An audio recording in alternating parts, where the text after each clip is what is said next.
Sí, para que... Ok. A lo largo de esta asignatura he tratado de plantear la relación entre ecosistema y la hidrología. No voy a entrar muy en detalle en la parte de las personas, porque eso ya sería una asignatura propia, que sería el tema hidrosocial. Pero manteniéndonos en el tema de los ecosistemas, hemos visto que hay está el principio de continuidad, o la conectividad hidrológica, quiero decir, que nos permite ver, entender, mirar el ciclo hidrológico en términos de una serie de sistemas de almacenamiento que se conectan con procesos de flujo. A mí me sirve por lo menos lo personal porque me permite como conceptualizar mejor.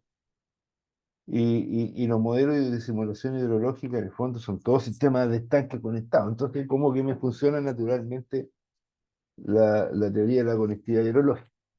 Entonces, hay elementos que van recibiendo flujo y que tienen ciertas características, por ejemplo, los humedales, que son elementos que han tomado mayor importancia desde el punto de vista de la percepción de la gente. Les contaba cómo ha evolucionado el concepto de humedad. Es realmente impresionante desde considerar las tierras malas hace 100 años atrás al riñón del paisaje que hoy en día. Entonces, eso es bien interesante la evolución de nuestro pensamiento como persona y social. Entonces, cuando se produce el elemento este de conectividad y los procesos de transporte, no solamente se transporta agua, sino que se transportan otros elementos que, que, se, que forman parte del ciclo de la naturaleza. Y uno de los elementos que quiero ver hoy día son los sedimentos. Sedimentos, en la expresión amplia de la palabra, los sedimentos van a ir desde partículas microscópicas de arcilla que son transportadas en suspensión a grandes rocas que son arrastradas en una crecida. Ahí hay de todo. Y uno ve de todo aquí, sobre todo en nuestro país. Entonces, lo que hoy día quiero plantearle es sobre el transporte de sedimentos, la producción y transporte de sedimentos, y asociándola hacia la parte de la agricultura, porque en definitiva la agricultura es un gran productor de sedimentos.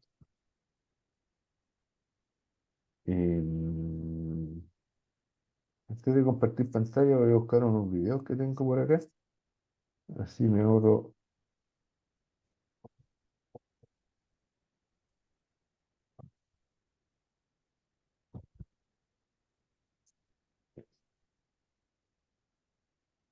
Ahorita estamos con...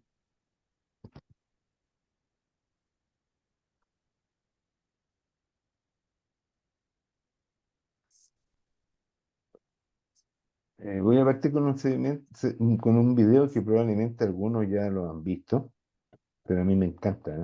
De hecho, de puro entusiasmado, me compré una cámara GoPro para tratar de hacer la prueba. No me ha resultado igual, pero...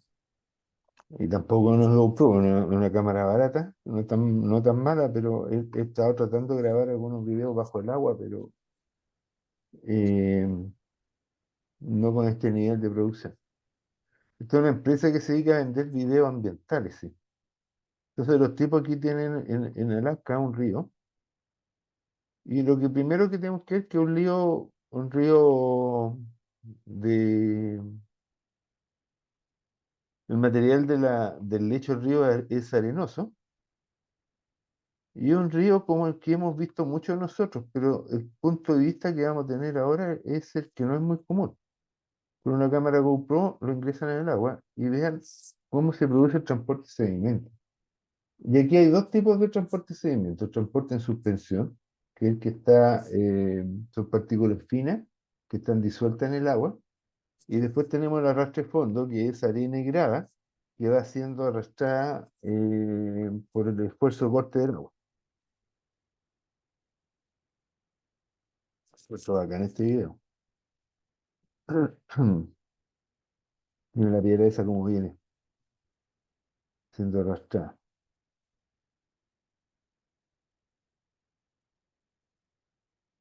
Como saltito de pulga, ¿se fijan?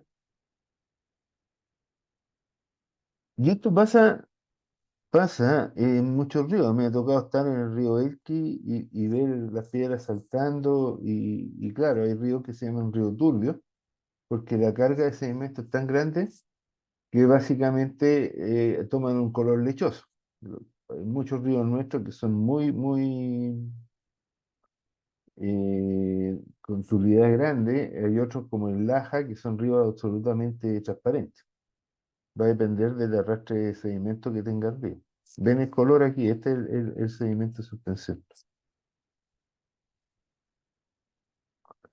Entonces, gran parte del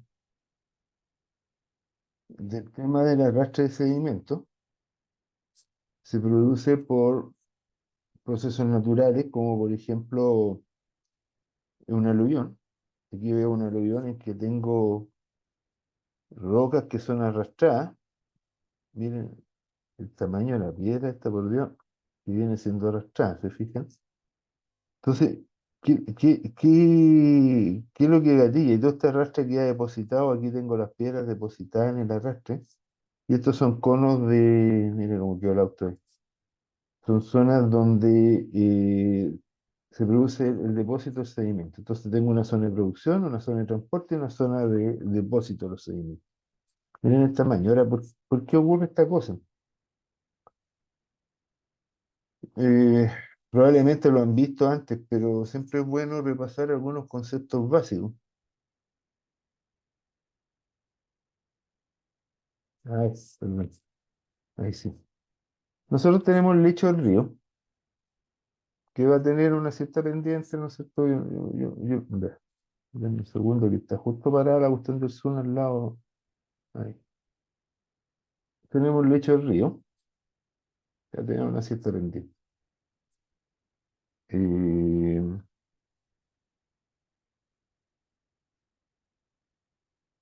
y el escurrimiento va a tener una velocidad, la velocidad del agua,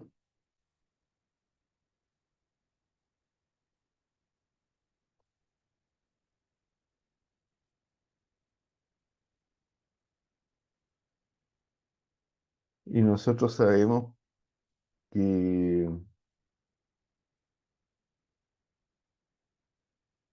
la velocidad del agua es igual, no, a lo mejor lo voy a escribir aquí, ¿no? A riesgo de que me quede la letra horrible, pero la velocidad del agua es igual a raíz de I partido por N por el radio hidráulico elevado a 2 tercios. Entonces aquí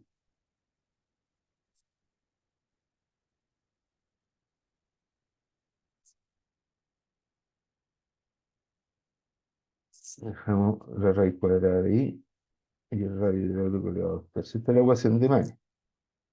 Pero aquí lo que es importante es que la velocidad es directamente proporcional a la pendiente. Entonces, a mayor pendiente, mayor velocidad. Y eso hay que tenerlo en mente, porque ahora resulta que yo tengo una piedra, una partícula de sedimento, que puede ser un grano de arena, puede ser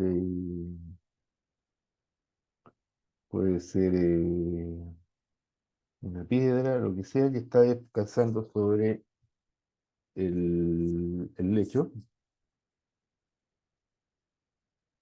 Y existe una fuerza de roce,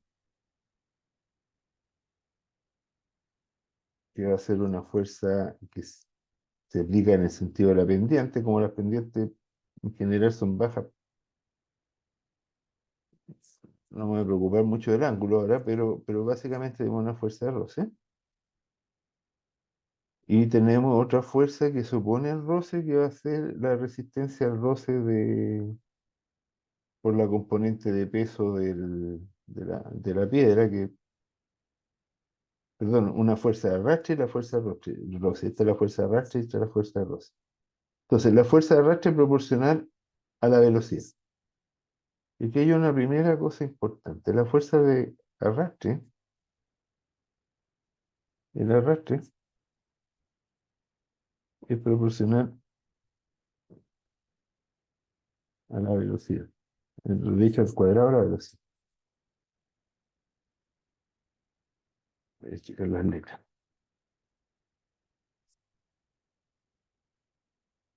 Por lo tanto, una primera derivada es que a mayor pendiente vamos a tener mayor arrastre. El roce es proporcional al peso de la piedra. Por lo tanto, una roca, en la medida que tome velocidad en agua, va a llegar un momento en que va a ser arrastrada el agua y esa velocidad que genera el arrastre se llama velocidad crítica. Velocidad crítica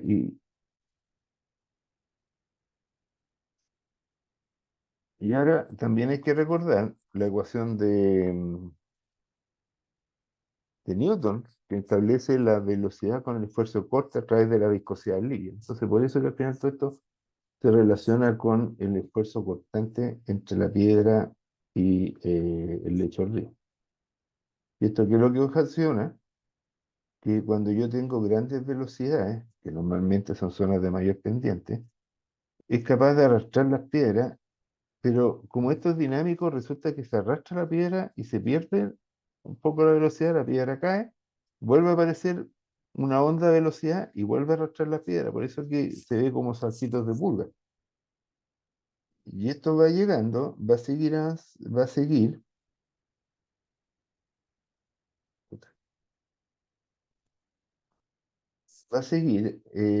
arrastrando este material y después dejando esta zona de depositos. Ahora, las montañas se vienen erosionando por el efecto de la meteorización. La cordillera de los Andes se está erosionando y todo el sedimento que produce la cordillera de los Andes en forma natural genera el valle transversal donde estamos viviendo. Eso lo hemos visto en agua subterránea, aquellos que lo tomaron, pero es básicamente eso. Cuando hay procesos extremos, fenómenos extremos como una inundación, se aumenta la erosión. Entonces, gran parte de los rellenos del Valle Central no son procesos constantes en el tiempo, sino que están asociados a eventos extremos, como esta luz que tuvimos el 2015 allá en el norte de Chile, que aquí se puede ver el movimiento de los sedimentos que van desde arcilla hasta camiones con acoplado. Entonces, a lo largo de la historia geológica del Valle Central, pasan estas cosas y vamos teniendo en distintas partes del mundo procesos de transporte que son incluso algunos medio insólitos, como este que es una corriente tan densa que parece que solamente fuera arena, ¿no? Que ocurre en Arabia. Eso, como le digo, son procesos que van pasando a lo largo de todas partes y las redes sociales actualmente nos tienen llenos de estos eventos como este mismo. El tamaño de las piedras que vienen por ahí. Impresionante, ¿eh? Entonces, un primer elemento que es parte de la formación de nuestro territorio, de nuestro paisaje, es el proceso de sedimentación. Pero después va a aparecer otro proceso de sedimentación que es más permanente, menos espectacular, por cierto, pero quizás también altamente dañino, que es la erosión asociada a la lluvia y que afecta mucho la pérdida de suelo asociada a la agricultura. Lo que nosotros tenemos es que cuando se produce la lluvia, las gotitas de lluvia impactan el suelo, generando una verdadera explosión, un proyectil, de una ampliación de una foto de una gota de agua. Y esto levanta las partículas más finas en el entorno donde cayó la gotita y va generando un proceso erosivo. Si el suelo está desnudo y el suelo está desprotegido frente a la erosión, el- este efecto de la gotita y el posterior generación de escorrentía de agua y lluvia va a ir quitándole las partículas finas al suelo y se genera un proceso que se llama erosión, que es un proceso prácticamente retro, o sea, se va acentuando con el tiempo y nos va generando erosión. Ahora, cuando se concentra la erosión en un cauce, se aumenta el tamaño del cauce y eso es lo que se llama encárcada, o cauce gully le llaman en los ingleses, que se genera un cauce asociado por la erosión. Proceso, que insisto, pueden ser procesos naturales, pero también inducidos por el hombre por las malas prácticas agrícolas. Y aquí tengo otra sistema de erosión que lo vemos en las calles, en los caminos, por el transporte de agua y lluvia. Después tenemos la erosión laminar, que es una erosión en que se va perdiendo una capa de terreno asociado normalmente a malas prácticas de arado, en que el suelo queda suelto, viene la lluvia y se arrastra toda la parte fina, produciendo el proceso de transporte. Entonces aquí tengo la zona donde se generó el sedimento, tengo mayor pendiente, por lo tanto había velocidad del agua, y aquí es la zona de depositación, las zonas planas. Y esos son los procesos de transporte que vamos a ir generando problemas, no menores. En términos prácticos, hay zonas, por ejemplo, esta imagen que está aquí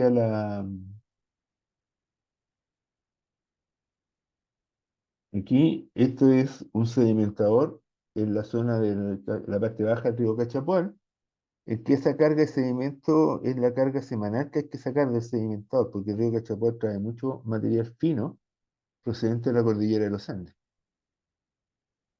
Mucho de ese material genera las barreras de los ríos. Y ya hay todo un transporte que está ocurriendo y que va a alterar, va a alterar mucho o forma parte del sistema natural del río. Ahora, esto es importante, porque hablábamos la semana pasada o la semana antepasada de humedales costeros. Y los humedales costeros se forman justamente por la presencia de una barrera del río. Entonces, ahí hay un equilibrio entre transporte de sedimento y la cantidad de caudal que viene por el río. Cuando se produce una crecida, como la del año pasado, eh, la barrera desaparece porque se la lleva la crecida y la producción de sedimento queda esparcida a lo largo del Océano Pacífico. Y eso, como les decía, había gente que se quejaba que se habían perdido los humedales costeros, pero en el fondo no. Es parte del equilibrio en la naturaleza que genera y limpia los humedales costeros. O sea, el proceso de crecida también tiene que ver con un proceso de limpieza de la cuenca. Ahora, hay procesos que no son tan naturales como son los excedentes de riego que me empiezan a generar problemas de sedimentación. Entonces, el tema es que, como les decía, aquí hay un esquema. Tenemos una zona de degradación donde hay una pendiente mayor y una zona de agradación que es donde se depositan los sedimentos. Dentro de los sedimentos pueden venir sustancias disueltas. Quizá una de las más comunes que nosotros pensamos siempre son los fosfatos, el fósforo, porque el fósforo se pega al sedimento y es transportado por las partículas a través del proceso de sorción. Pero hay otros elementos, hay metales pesados, hay otros elementos más que van a venir adheridos a los sedimentos, pero notablemente siempre nos preocupa un poco más de fosfato, es más fácil trabajar con él. Esto Profe, lo vamos a una dejar. consulta. Dime. Por ejemplo, las zonas costeras, cuando se forma esa barrera, entonces existe mayor concentración de metales pesados en ese punto, o no? No, no, no, no sé, no sé, porque probablemente, probablemente se va a producir un acopio de metales pesados, porque hay un efecto bien interesante que el Ricardo Yarzur lo midió en el Puclaro. La concentración del río Elqui, agua abajo del embalse Puclaro, tiene menos metales pesados que agua arriba, y Mm, la conclusión fue que había sedimentación en el río Elqui, en el Puclaro. Entonces, ya, probablemente el material que está de sedimento en la parte del fondo del embalse Puclaro debe tener una mayor, debe ser más rico, debe estar más, más enriquecido en metales pesados. Entonces, bajo este punto de vista, sí, efectivamente, en el humedal costero se produce el efecto de sedimentación y se deben acumular elementos. Por eso es que yo digo que las crecidas son un sistema de limpieza, porque después esto todo claro, lo tira hacia sí, el po, océano. exacto. Claro. Ahora, no es para decir que son tóxicos los humedales costeros, sino que No, po, simplemente tienen este sistema de sedimentación que es natural. Pero es cierto, y llegan los nutrientes, por eso aparecen las plantas y nos llenamos de aves y de pescado. mm, ya. Pero es parte del proceso natural de esto. Eh, pero es buena pregunta, te agradezco la intervención. Bueno, esta cuestión de aquí de la isoterma es la forma como se asocia, pero lo voy a saltar porque aquí están los mecanismos de transporte de sedimento, que me gusta más el otro video. Esta foto lo usaba antes de encontrar el video ese, pero tenemos que va a haber sedimento que se transporta en forma disuelta y otros que van a ir saltando en forma de salto de pulgas por el- porque llega a velocidad crítica, se mueve y cae. Es bonito este sistema. Bueno, la agricultura es un temazo, porque en la zona agrícola, sobre todo la agricultura más tradicional, digamos, con método de riego superficial, habían aplicaciones de fertilizante y después si habían accidente de riego o precipitaciones, se generaba el transporte de sedimento y este ha sido el gran impacto ambiental de la agricultura en los últimos años. Transporte de sedimento hacia las zonas bajas, producto de la erosión. Y acá en Chile hemos tenido una fuerte erosión en la cordillera de la costa, que fue el desastre ambiental que se produjo en el siglo XIX, sí, siglo XVIII, XIX y principios del siglo XX, y que significó la pérdida de todo el ecosistema de la cordillera de la costa y destrucción y generación de lo que hoy en día conocemos como secano interior.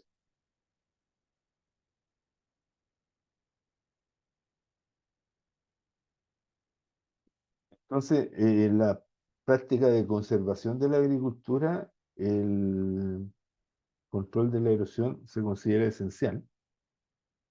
Y de ahí se puso muy de moda en los 90 el concepto de labranza mínima o cero labranza, como se le llamaba en Chile, que básicamente era tratar de hacer bien la pega, ¿no? Es lo que se llaman las buenas prácticas agrícolas. Y uno de los elementos importantes que se hablaba era, por ejemplo, arar en el sentido perpendicular a la pendiente, o sea, el arado en contorno, que es el ejemplo que está aquí, sembrar en contorno y no contra la pendiente, como vemos aquí en las plantaciones de palta acá en Chile. Entonces, eh, incorporar vegetación entre las producciones agrícolas para el efecto de pérdida, protección contra el arrastre de sedimentos. Los forestales, por ejemplo, el Roberto Pizarro y compañía, que he usado algunas de sus láminas también, ellos los forestales tienen las zanjas de infiltración, que son zanjas en el sentido de la curva, de las curvas topográficas, las curvas de nivel, para también controlar la escorrentía y evitar erosión en las laderas cerros. Aquí durante muchos años el Servicio Agrícola y Ganadero ha dado incentivos para la recuperación de suelo y hay un negocio bastante bueno porque son una bonificación interesante. Y todo eso nos lleva a las buenas prácticas agrícolas, que fueron prácticas para la protección del medio ambiente y aumentar la producción agrícola. Y eso es algo que sigue siendo valioso. Y dentro de las buenas prácticas agrícolas, un tema que a mí me llama mucho la atención son los biofiltros. Los biofiltros básicamente lo estudié en forma teórica durante mucho tiempo. Yo durante harto tiempo me dediqué en los 2000 al tema de la contaminación difusa. Entonces hicimos varias tesis con Abelardo Villavicencio y otras personas, trabajamos con el INEA sobre todo en varios proyectos de buenas prácticas agrícolas, por ahí hay algunas publicaciones que hicimos. Y uno de los elementos esenciales de las buenas prácticas agrícolas eran los biofiltros. Y de hecho la industria forestal utiliza todos los biofiltros como zona de protección ribereña y están dentro de la práctica de certificación forestal el hecho de mantener las fajas ribereñas para que funcionen como biofiltros. Entonces, básicamente mantener estas fajas ribereñas funcionando como biofiltro aquí en la zona. También tienen otros beneficios que son cosas que hemos aprendido con los años, que estos biofiltros de la zona ribereña también tienen el efecto de ser corredores biológicos por donde la vegetación, la fauna, perdón, puede transitar a lo largo de la línea del río. Aquí hay una imagen de un biofiltro bien pituco, es bien pirulo, está hecho, no, se me ocurre de ser en alguna parte de Estados Unidos, o Canadá, Europa, bien como marcado el terreno, bien como pirulito el biofiltro. No sé si se me cayó el carnet cuando digo pirulo. Entonces, en general, la industria forestal ha ido considerando eso y en las buenas prácticas forestales también se considera mantener la vegetación en torno a los esteros y cauces que están en la zona de estas plantaciones forestales. Aquí hay algunas de las publicaciones de línea sobre el tema de los biofiltros. Y en la industria forestal, por ejemplo, es común encontrar este tipo de elementos para atrapar sedimentos y controlar un poco el transporte de sedimentos, principalmente asociado a la cosecha forestal. Modelación, esto lo podemos modelar, hay un modelo bien interesante, el modelo SWAT permite modelar el transporte de sedimentos. El SWAT es un modelo, el otro día le comentaba a la Carla, que el SWAT es una de estas cosas que pasan cosas interesantes. El SWAT es un modelo que se desarrolló para evaluar buenas prácticas agrícolas. Y lo hicieron en Texas, ingenieros agrícolas, para evaluar justamente todo esto que les comento, de que en los 90 fue súper fuerte, y esto entró con mucha fuerza a raíz de la misma evolución que tuvo la percepción de la agricultura, y se generaron herramientas bien dispersas para estudiar la erosión, para estudiar la lixiviación de contaminantes. Entonces había una ecuación por ahí, otra ecuación por acá. Entonces llegó un personaje un poco más clever y agarró y juntó la curva número con todos estos otros modelos para transportar, para calcular lixiviación, pérdida de erosión, y todos los puso en un algoritmo y dijo que, ¿cómo le voy a poner el nombre a esta cuestión? Ah, bueno, le voy a poner Soil and Water Assessment Tool. Y era como un conjunto de herramientas para evaluar el impacto de la buena práctica en el suelo y en el agua. Y lo juntó todo y lo puso como nombre SWAT. Y lo dejó de código abierto, libre. Y la cuestión explotó. Y hoy en día el SWAT es una de las cosas impresionantes. O sea, podemos ver, salir en la página web, pero no puedo salir de aquí. Eh, ahí sí, Podemos entrar a la página web del modelo SWAT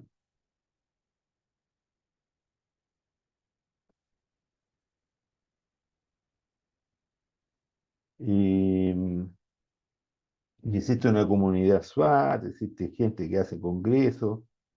Y tengo muchos conocidos que son hidrólogos que no tienen idea del tema de suelo y no tenían idea que el SWAT era un modelo originalmente construido para evaluar práctica agrícola. Y hoy en día se usa de muchas formas, incluso hasta para estudiar de rendimiento mía.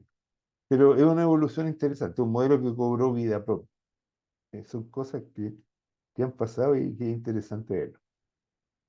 Entonces, volviendo a la presentación, hace algunos años atrás tuve una estudiante alemana que vino a hacer la tesis aquí con nosotros y ella, muy brillante la chica, hizo una modelación del río Diguillín con SWAT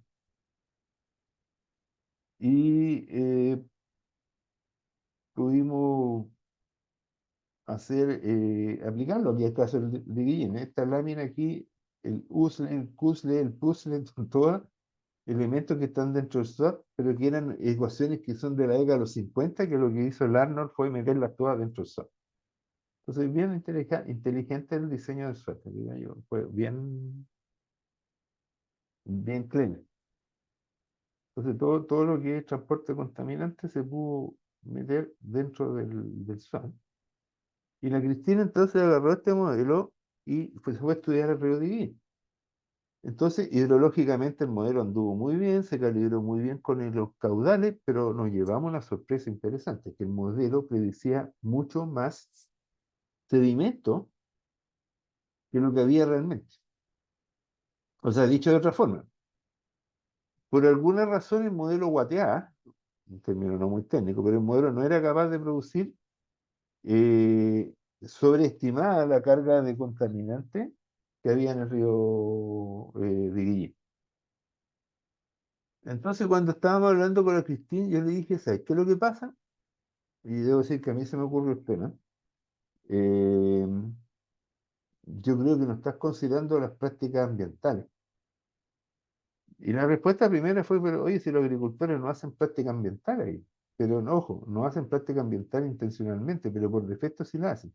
Lo que ocurre es que en la zona central de Chile, muchos agricultores tienden a dejar las riberas de los ríos con lo que se llama el monte aquí localmente, pero que es vegetación ribereña, que son nuestras queridas zarzamora, la rosa mosqueta, el aromo que está, y eso es lo que muchos dicen, oye, que está sucia la ribera. Pero efectivamente esa zona de la ribera está ocupada por filtros vegetativos que cumplen funciones ecosistémicas como protección contra el transporte de sedimentos en el río y corredores biológicos para para la fauna. Entonces, cuando incorporamos las vegetaciones, dentro de SWAT, incorporamos el uso de filter strip, que está incorporado dentro del modelo, ahí nos corrió el modelo y se comportó bien. Entonces fue interesante porque en realidad en nuestra zona se ocupan buenas prácticas agrícolas sin que la gente tenga la menor idea de ello, sin que tengan conciencia. Entonces eso llevó a un siguiente artículo en que vino una socióloga, hizo una entrevista y se aplicó la teoría de la planificación del comportamiento de los actores y la verdad es que se encontró que sí, cuando uno le explicaba a los agricultores valoraban más el hecho de que hubieran este monte en torno a los ríos. Entonces ahí tenemos un beneficio ecológico que no lo sabíamos, no lo conocíamos, pero que nuestros ríos son mucho más, tienen una mayor protección ambiental debido a que se mantiene este cordón que normalmente se mantiene por dos razones, protección contra robo y para que reduzca la velocidad del agua frente a inundaciones. Entonces es bien interesante porque nos encontramos que eh,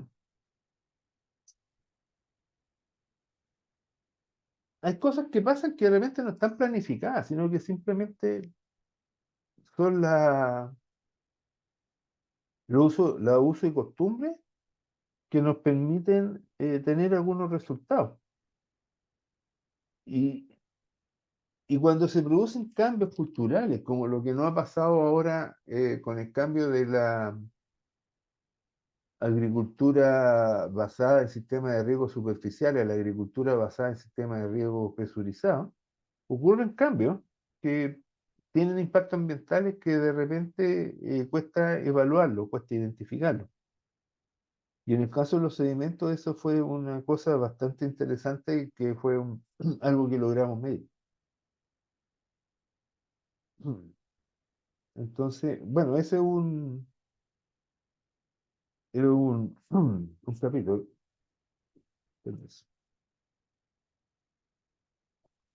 Se me había secado la garganta. Entonces, ¿algún comentario en esta parte? ¿Cómo va a seguir?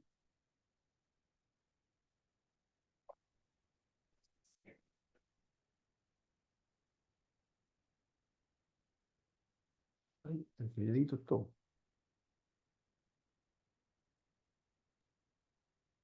No, profe, por mi parte no tengo comentarios. ¿Me escucha? ¿Sí? Yo lo que había visto una presentación que hizo un glaciólogo es que debido bueno, al derretimiento de los glaciares últimamente, se está empezando a liberar más sedimento por parte de la cordillera.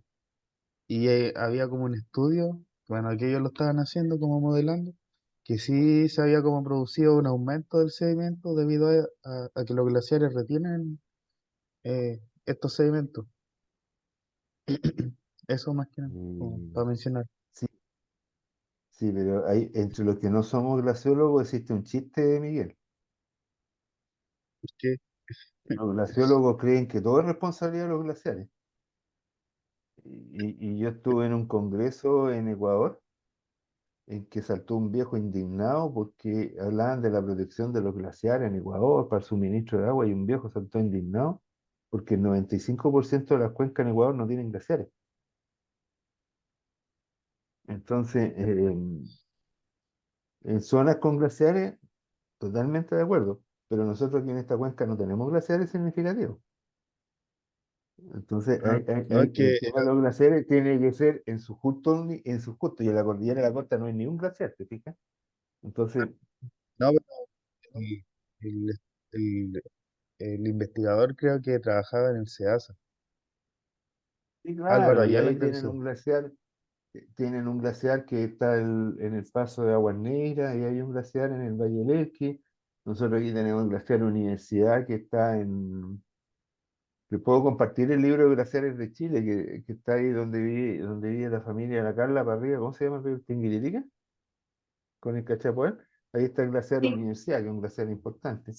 Aquí nosotros tenemos el glaciar de la Sierra de Yuba, pero que las contribuciones de glaciares a la cuenca del Itata y al Biobío es chiquitito. Entonces, el tema de los glaciares, totalmente de acuerdo que tienen su efecto, pero el efecto de los glaciares es donde hay glaciares. Entonces, Sí, por lo y mismo. sobre todo les digo porque se puso de moda y en Ecuador empezaron a meter muchas lucas en protección de glaciares y dejaban de lado los páramos, que es lo que mantiene el 95% de las cuencas. Entonces, claro que la gente está enojada. Y es esa dimensión, porque claro, es re bonito un tema, pero no necesariamente predomina, hay que cuantificar las contribuciones.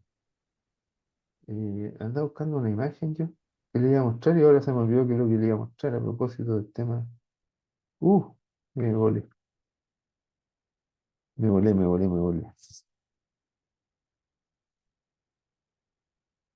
Por ejemplo, el Diguillín no tiene glaciar, por darte un ejemplo.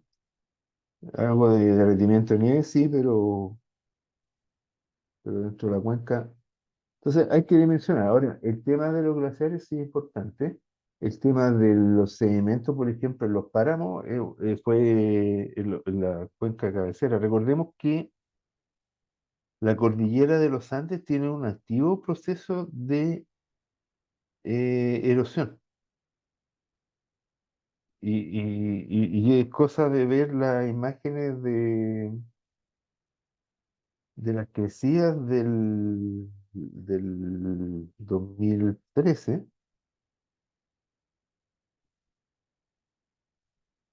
yo voy al 23, pero aquí hay una,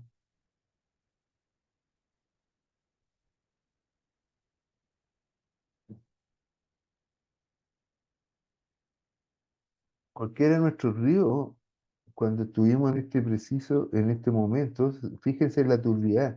Este es el río Laja. El río Laja normalmente es transparente, pero aquí viene con una tremenda turbidez, producto de la erosión asociada al temporal de junio. Y miren el color del agua, para darle una idea de la diferencia del Laja.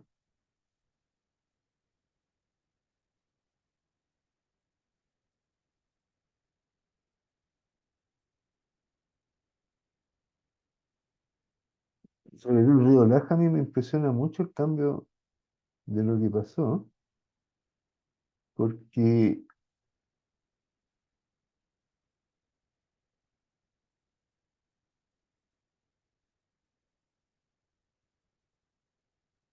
nuestro río Laja,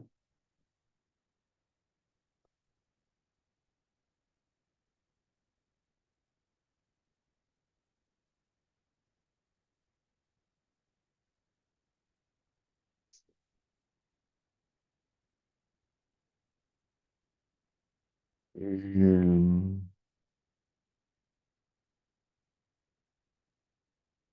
el Laja tiene agua de muy buena calidad. Sobre todo a mí siempre me ha gustado el color del agua del río Laja, que es este color así medio turquesa, no sabría decirle el nombre del color del agua en Laja, pero siempre que nosotros vamos a ver en distintas partes del río Laja, el color del agua,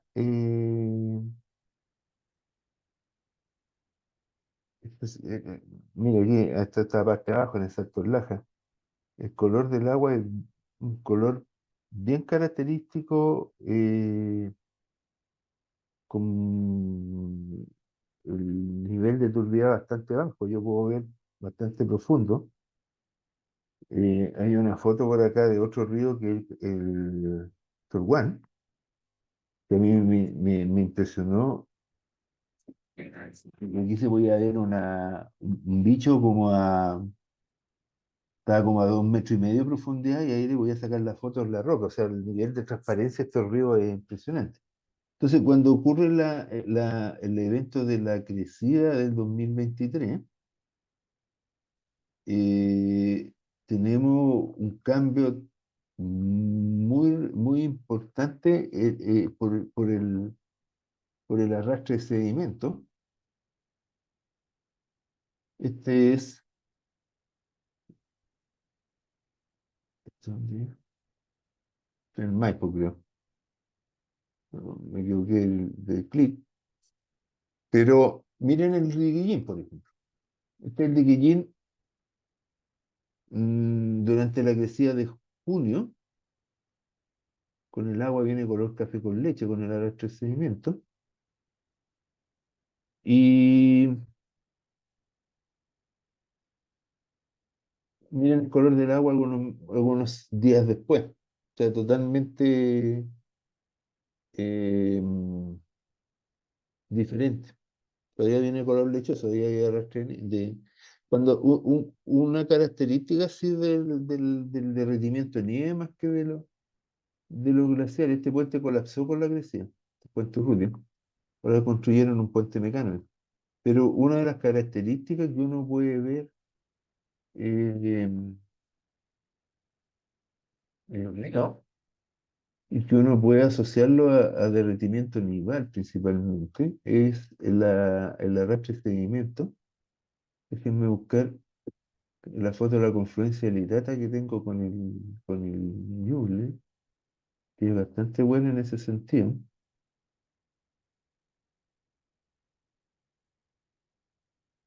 Esta foto. Y aquí podemos ver el cambio de coloración por el derretimiento nival. Eh, aporta no sé, soy malo para escribir colores, pero ese podría ser un color celeste, lechoso, no sé por qué color le podrían dar. En cambio, el Itata, que es más agua subterránea y aporte del Laja, viene con un color más oscuro. Entonces, este es el cambio este es asociado a los procesos de generación de escorrentía.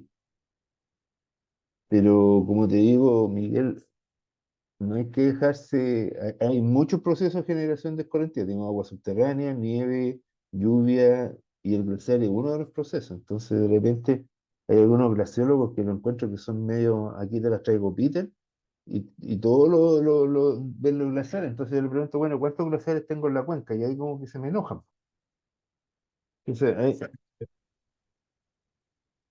Sí, es que, o sea, en términos de criósfera, al menos haciendo la revisión de literatura para la tesis, pillo casi puras cosas de glaciares. claro, porque es lo que son los que más publican, pues. Pero no es porque sea la superficie mayor, pues. Sí, porque en términos de volumen, al menos en términos de la criósfera, la nieve estacional es la que aporta mayor cantidad de agua al caudal. Exactamente, en el caso de Ñuble, por ejemplo, saca la cuenta de la superficie glacial contra la superficie de nieve. Entonces, claro, ahí hay que tomárselo con... Yo no estoy siendo despectivo contra las colegas que trabajan en glaciares, yo lo encuentro el después de la pega, pero tienen su porcentaje de atribución. Como en todas partes, o sea, no sé cuántos glaciares tienen ustedes en Cuba, madre. No deben tener mucho, pues entonces, claro, hay un tema que hay No, que... no hay ¿viste? ninguno, ni Ah. nieve, no. No, y a mí me llamó mucho la atención esa vez en Ecuador, porque, y ahora hay un giro en Ecuador, ahora hay muchas campañas de protección con los páramos, que son estos ecosistemas que son generalmente humedales de altura, y que allá le está, la gente, por por un tema bastante lógico, porque quieren tener ingresos, estaban llevando el ganado a los páramos y estaban generando una destrucción de los ecosistemas no menor. Eh, y eso sí ha generado hartos daños en la zona, en los Andes tropicales. Estoy tratando de buscar unas fotos para mostrarles los páramos. No me acuerdo dónde la tengo guardada, sí. Eh,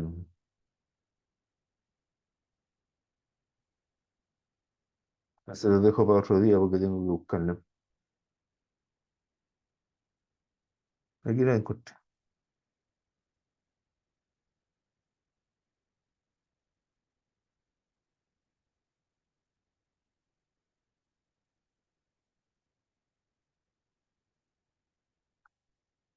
Aquí estamos viendo este es un parque nacional que tiene el ecuatoriano. Hay una estación fluviométrica y aquí están los bosques y sobre los bosques, en esta estructura que está aquí, ahí empieza a desarrollarse el páramo, que está como a 3000 y tantos metros del Parque Nacional Las Lagunas. Aquí estoy parado a 4500 metros.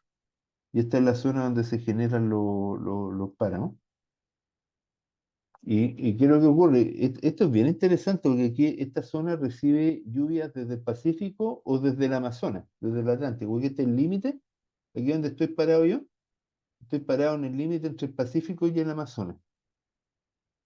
Entonces es bien interesante porque este tipo de suelo es lo que ellos llaman el páramo tropical y recibe humedad y absorbe la humedad.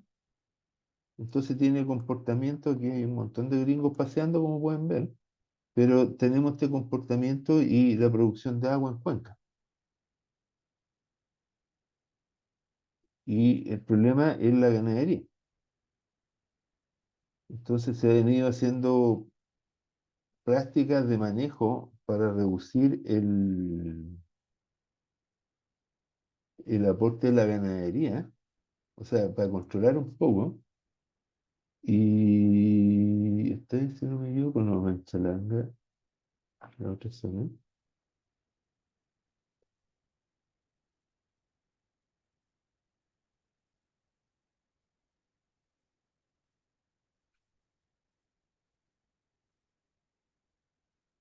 Me arrancó.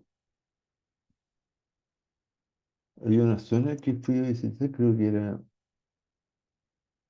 Bueno, por ahí tengo una foto, pero no voy a demorar mucho en encontrarla, en que básicamente hacen, eh,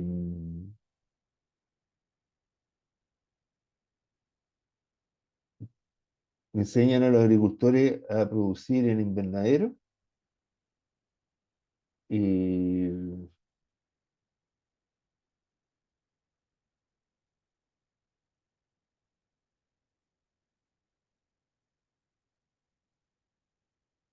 y no la encontré la foto, pero básicamente lo que hacen a través de un programa parecido a nuestro INDAP, que es un programa dedicado a los pequeños agricultores, le enseñan a producir en invernadero en pequeñas superficies.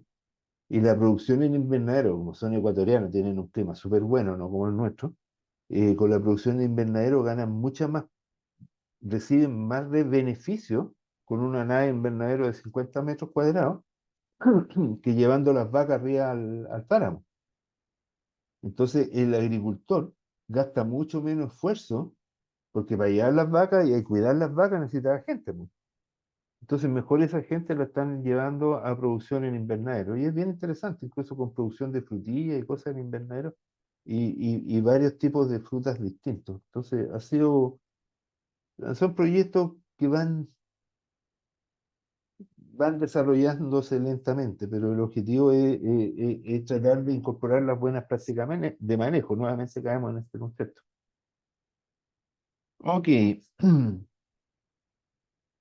me fui muy rápido con la presentación, pero el tema de los sedimentos a mí me ha acompañado en distintas circunstancias, situaciones. Me ha tocado estar en industrias forestales y en industria minera.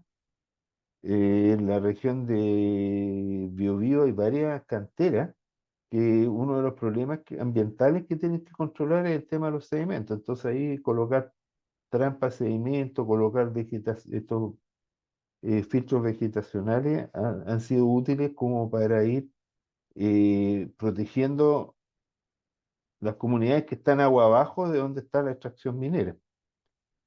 El Camino de Santa Juana, por ejemplo, Miguel, no sé si ustedes conocen ahí, pero ahí hay varias extracciones mineras, canteras, y que el gran problema ambiental que tienen ellos es la generación de sedimentos. Entonces, es un tema que me ha tocado lidiar en varias oportunidades por varias razones, tanto agrícola como industrial, eh, forestal, y la razón histórica. En este minuto hay un debate bien interesante si el Biobío alguna vez fue realmente navegable o no. Porque existe el mito urbano de que es navegable, pero algunos historiadores dicen que es un cuento nomás, que nunca lo ha sido, sino que solamente era navegable en época específica del año. Yo no lo tengo muy claro, pero existen mitos y leyendas en torno a eso. Lo que sí que es claro es que nosotros tuvimos un daño ambiental muy severo en nuestras cuencas, sobre todo en la cordillera de la costa, producto de las malas prácticas agrícolas. Y eso dio origen al decreto forestal que fue creado en el gobierno de Salvador Allende. Lo que pasa es que se implementó en el de Pinochet y muchos dicen que Pinochet benefició a los forestales, pero el decreto forestal 701 fue de obra del gobierno de la Unidad Popular y con toda la razón de ser, porque en el fondo lo que se trataba era de recuperar cientos de miles de hectáreas de suelos degradados que tenemos en Chile. Y eso es algo que a mí me ha tocado verlo. Mm, eh, Cuando empecé a trabajar en el 90, la verdad es que el nivel de degradación ambiental que tenía Ningüe, la zona de la cuenca del Lonquén, era altísimo y hoy en día por lo menos se ha cortado el tema de las malas prácticas agrícolas. Ok, ¿tuvieron la oportunidad de revisar el artículo de las aguas vulnerables? Sí, profe. ¿Tienen alguna opinión sobre el concepto de aguas vulnerables, no?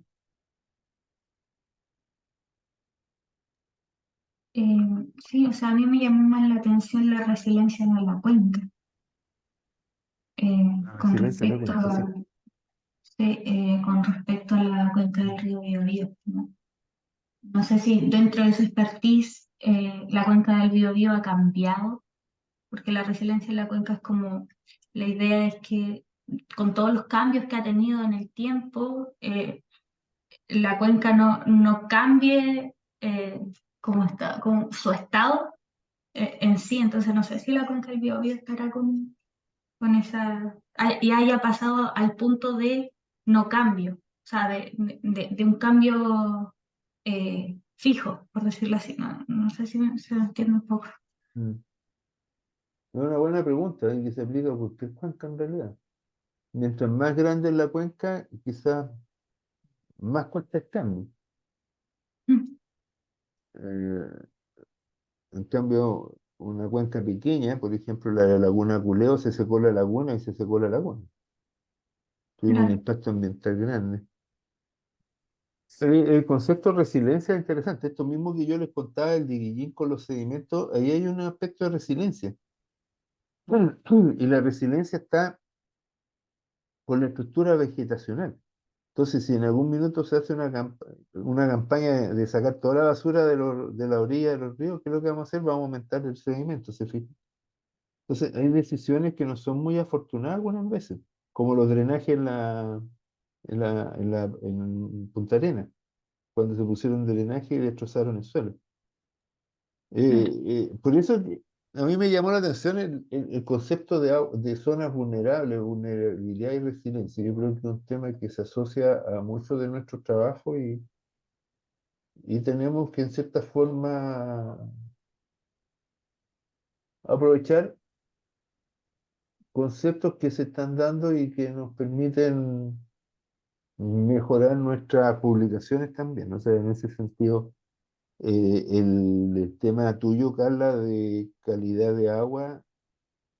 Y en el tema de la Madai de recarga de agua subterránea, el concepto de resiliencia sí es interesante porque uno estudia y la misma tesis de magíster del Diego con los, ¿cómo se llama esta cuestión que está usando los Hidrogel, ¿no? Creo que se llama hidrogel. Sí, los polímeros súper hidrogel? absorben. También puede apoyar a la resiliencia del sistema, ¿se fijan? Entonces, dentro de toda esta conversación que tenemos, cambio climático, la ley de adaptación de cambio climático, esos conceptos de resiliencia, vulnerabilidad, al final del día no sirven. Con la recarga artificial de agua subterránea aumentamos la resiliencia de la cuenca. Claro. ¿Sí? Y eso es algo que nos puede ayudar a mejorar nuestra capacidad de adaptación. Bien.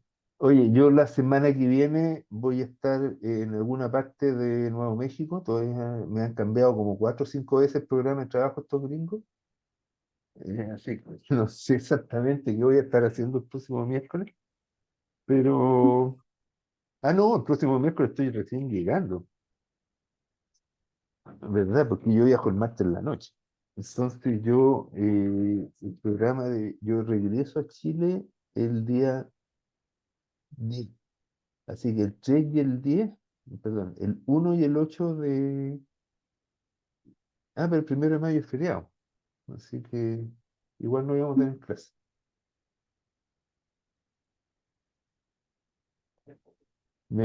Una incidencia, Chile, cuando estaba haciendo el doctorado en Estados Unidos, yo le comentaba a los gringos que el 1 de mayo era feriado porque era el día del día del trabajo. Y me quedaban mirando y me decían, oye, pero en Chile ustedes son comunistas, pero si Pinochet no es comunista. ¿Pero por qué comunista? Le dije yo. Porque el 1 de mayo lo celebran los comunistas. No. 1 de mayo se celebra en homenaje a unos obreros norteamericanos que murieron. Y todos los países del mundo lo celebran, menos ustedes.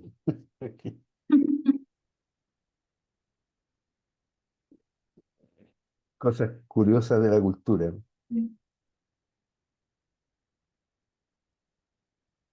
Así que no sé. ¿Y usted en Cuba el 1 de mayo es feriado?